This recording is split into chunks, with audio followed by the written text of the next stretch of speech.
Los chicharrones del terror. Nunca fui de esos turistas que buscan grandes ciudades llenas de luces y ruido. Al contrario, siempre tuve la extraña fascinación de perderme en lugares pequeños, casi olvidados, donde la vida parecía haberse detenido en el tiempo. Así fue como llegué a aquel pueblo. Ni siquiera recuerdo haber visto el nombre en la carretera. Era un letrero oxidado, torcido, con letras borradas por el sol. El bus en el que viajaba se detuvo apenas unos minutos, y yo, sin pensarlo demasiado, decidí bajar. Lo primero que noté fue el silencio. No era el silencio tranquilo del campo, sino uno extraño, pesado, como si las mismas paredes de las casas observaran con recelo. Había pocas personas en la calle, y las que me miraban lo hacían sin saludar, sin sonreír, con un brillo apagado en los ojos. Al mediodía, el hambre me llevó hasta un pequeño restaurante en la esquina de la plaza. El letrero decía simplemente: comidas típicas, chicharrones de la casa. El olor era irresistible: carne frita, grasa dorada, especias. No lo dudé. Entré. El lugar estaba casi vacío. Solo una pareja mayor comía en silencio, sin hablar. Detrás del mostrador había un hombre de unos 60 años, robusto, con manos grandes y ojos oscuros que parecían hundirse en su propio cráneo. Su delantal estaba manchado de aceite y de sangre reseca. Bienvenido, joven, me dijo con una sonrisa forzada. Hoy tengo chicharrones frescos, recién hechos. Pedí un plato y, mientras esperaba, observé el sitio. Había fotografías antiguas enmarcadas en la pared, grupos de turistas posando en la plaza, familias sonrientes frente al mismo restaurante donde me encontraba. Lo curioso era que ninguna de esas personas parecía coincidir con los pocos habitantes que había visto en el pueblo. Cuando el plato llegó a la mesa, el olor era tan fuerte que me hizo salivar. El sabor, indescriptible. No era como ningún chicharrón que hubiera probado antes. Tenía una textura extraña, jugosa, casi demasiado tierna. ¿Qué tal, joven?, preguntó el hombre, apoyando sus codos en la mesa. Exquisito, respondí, con sinceridad. Me alegra, murmuró con una sonrisa torcida. Pocos olvidan el sabor de mis chicharrones. Fue entonces cuando me ofreció alojamiento. Si quiere quedarse unos días, tengo habitaciones arriba. Baratas, limpias y seguras. Acepté.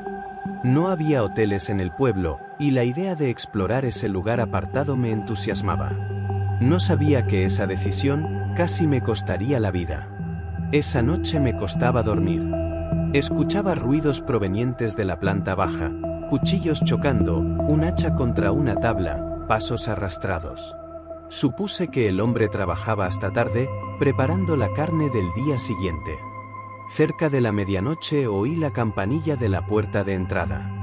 Alguien había llegado. Una voz joven, masculina, saludó con entusiasmo. Buenas noches, ¿aún está abierto? El dueño respondió con tono amable. Siempre hay lugar para un viajero. Pase, pase. Me quedé quieto, con los oídos atentos. Los pasos subieron la escalera y reconocí el sonido de una puerta abriéndose, quizás en la habitación contigua. El nuevo huésped habló un rato con el hombre, y luego todo quedó en silencio. Poco después me venció el sueño. Lo que me despertó fue un grito ahogado. Un sonido brutal, como un cerdo degollado, mezclado con un jadeo humano. Me incorporé en la cama, helado, sin atreverme a moverme. El suelo crujió bajo pasos pesados que se acercaban por el pasillo. La respiración del hombre era fuerte, irregular. Escuché cómo arrastraba algo, un cuerpo que golpeaba contra las tablas. El corazón me latía tan fuerte que pensé que lo escucharía. Sin pensarlo, me deslicé al suelo y me escondí bajo la cama. Desde ahí vi la sombra del dueño pasar frente a mi puerta entreabierta. Llevaba algo colgando de los hombros. El brazo inerte de un hombre joven rozaba el piso mientras lo arrastraba hacia las escaleras. Me mordí los labios para no gritar. El asesino no me había recordado. Yo estaba ahí, respirando con dificultad bajo esa cama, mientras él se deshacía de otro turista. Los siguientes minutos fueron una tortura. Escuché la puerta trasera abrirse, un golpe seco, y luego el sonido metálico de cuchillos, huesos partiéndose. El olor a grasa quemada empezó a subir por las rendijas del suelo. Entonces lo comprendí. Los chicharrones. Eran ellos. Eran las personas que desaparecían en aquel pueblo. Las fotografías en la pared, las sonrisas congeladas, todos habían terminado en el mismo plato que yo había devorado unas horas antes. Quise vomitar, pero me contuve. Solo podía pensar en una cosa, salir vivo de allí. Esperé. No sé cuánto tiempo pasó, quizás una hora o más. El silencio volvió, interrumpido apenas por el crujir del fuego en la cocina. Cuando por fin reuní el valor, me arrastré hasta la ventana y la abrí con cuidado. Estaba en el segundo piso, pero había una cornisa angosta que bordeaba la fachada. Salí, temblando, y avancé como pude hasta la esquina. Desde ahí salté a un tejado bajo y luego al suelo. Corrí sin mirar atrás. No sé cómo logré llegar a la comisaría del pueblo. Apenas podía hablar, pero cuando mencioné lo que había visto, los policías se miraron entre sí con un gesto que me heló la sangre. No estaban sorprendidos. Ellos lo sabían. Al amanecer, un grupo de agentes armados irrumpió en el restaurante. Yo los acompañé, aunque el miedo me desgarraba por dentro. El dueño estaba allí, tranquilo, friendo carne en una sartén enorme. Cuando nos vio, sonrió. ¿Ya vienen a desayunar?, preguntó, como si nada pasara. El hedor era insoportable. Restos humanos servían en grasa, huesos apilados en la mesa, piel colgando de ganchos de carnicería.